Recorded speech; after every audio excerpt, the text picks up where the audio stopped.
북한이 오늘 발사한 탄도미사일이 일본 상공을 통과한 것으로 확인한 일본 정부는 곧바로 최고의 경계 태세에 돌입했습니다.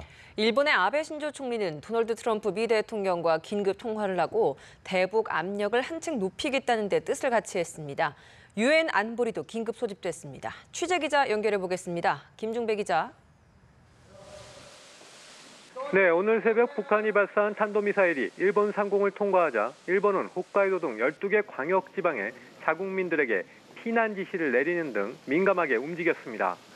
긴급 안전보장 회의를 소집하며 기민한 대처에 나선 아베 신조 총리는 곧이어 도널드 트럼프 미국 대통령과 전화 통화를 통해 향후 대응을 논의했습니다.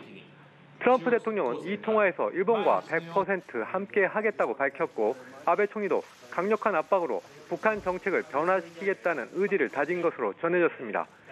특히 양 정상은 지금은 대화할 때가 아니라는 점을 분명히 한 것으로 알려졌습니다. 한동안 대화 국면으로 전환하리란 기대가 부상한 상황에 찬물을 끼얹은 이번 도발로 다시 일촉즉발 강대강 대결로 선회할 가능성도 배제할 수 없어 보입니다. 다만 괌 타격을 위협해온 북한이 이를 우회해 일본 쪽으로 도발 방향을 바꾼 것은 여전히 대화의 끈을 놓지 않는 수순이라는 관측도 조심스럽게 나옵니다. 이와 관련 고노다로 일본 외무상은 북한이 기가 좀 꺾인 것 같다고 말하기도 했습니다.